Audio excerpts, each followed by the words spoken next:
قال أوكي ما أريد، ما راح أقول لأحد أني وبيناتنا أم البنين، ما أقول لأحد لا شخص.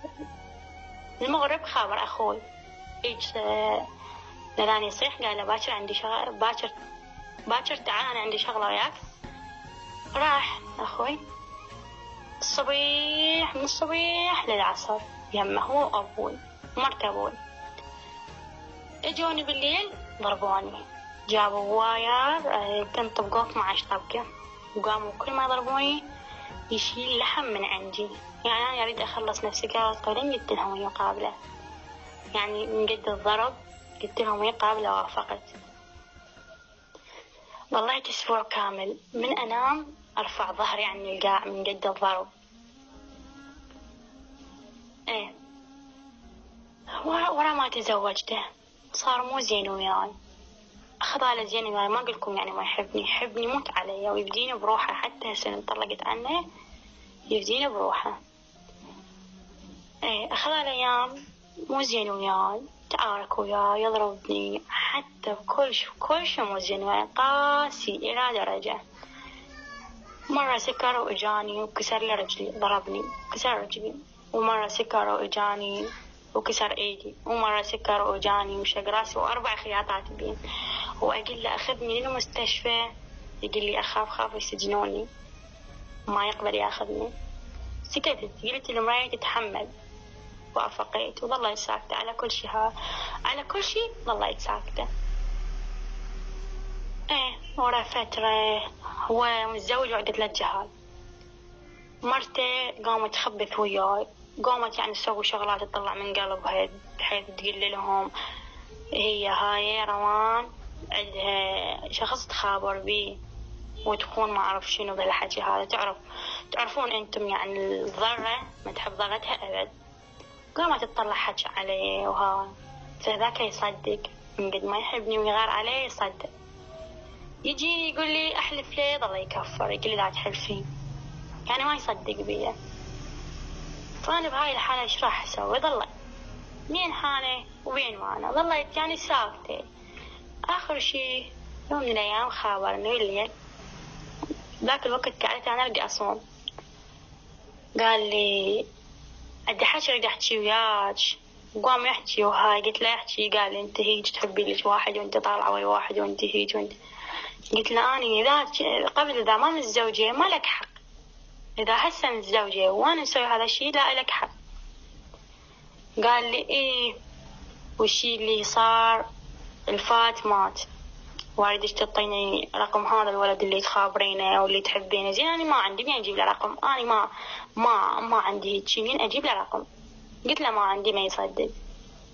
المهم الفات مات، وإذا عرفت عليك شي بعد أحطك وأكت لك خلاص موت. قلت له ليش عين هذا شنو فصلية عندك؟ المهم صار بيناتنا حكي، خابرت أمي، كان يقولها عمي بدك هيج وهيج. قالت لما بنت ساقطة بدي هيج جيبها تطلقها، لأن بذاك الوقت أبوه تبرع من عنده، أمه تبرت من عنده، عمامة وخوالة كلهم تبرعوا من عنده يعني، وكلها قالت لحد ينطي. المهم أهلي أصروا يزوجوني. قالت لما هيك تذهب انت إلي، جاء أخوي خذاني الصبح الساعة 10، خبرني هو يبكي وما أعرف شنو، قل له رجعي بهالحكي هذا. قلت له بعد ما أرجع، هيهات بعد ما أرجع. من جيت بيت أهلي أبوي قال لي بعد ماكو رجعة، أنا حسباني أرجع، أبوي قال لي بعد ماكو رجعة، ما رجعت. ورا 7 أيام اتطلقت. قبل لا تطلقاني أبوي إيش قال لي هم الرجولة. أنا من سمعت هيك قلت ما أطلق، يعني بعدني ما مطلقة قال لي أم الرجولة، بعدني ما مطلقة قال لي لا مطلقة.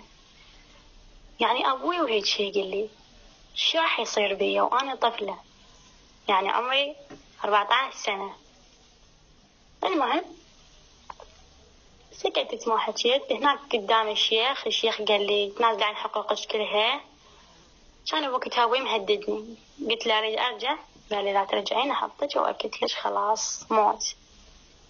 زين أنا من ناحية أنت تقول لي مطلقة، من ناحية تقول لي أم رجولة، ومن ناحية تقول لي تطلقي غصبا عليك. زين أريد حقوقي، أنا أريد حقوقي. ليش ما تقبل آخذ حقوقي؟ ما قبل كل شيء. ابن عمي ما راد يطلقني، ما أكذب أنا، ويحبني ويغار عليه، ولحد هسه يدز مشيات عليه، وأبوي يرفض. الشيخ قال لي متنازل عن حقوقك؟ قلت له إيه. قال لي أنت زوجي شرايطي تكرهينه، الله يصافناني بس دموع تنزل. قلت له إيه. سكت. قلت له إيه. هو إيش قال له؟ قال له وأنت مرتك تكرهها، زوجتك تكرهها تريدها؟ قال له لا، زوجتي عندي بعز روحي، هي كل شي بحياتي، وأني أحبها وأموت عليها، بس هذا اللي راح يصير بيناتنا بسبب أبوها وأمها.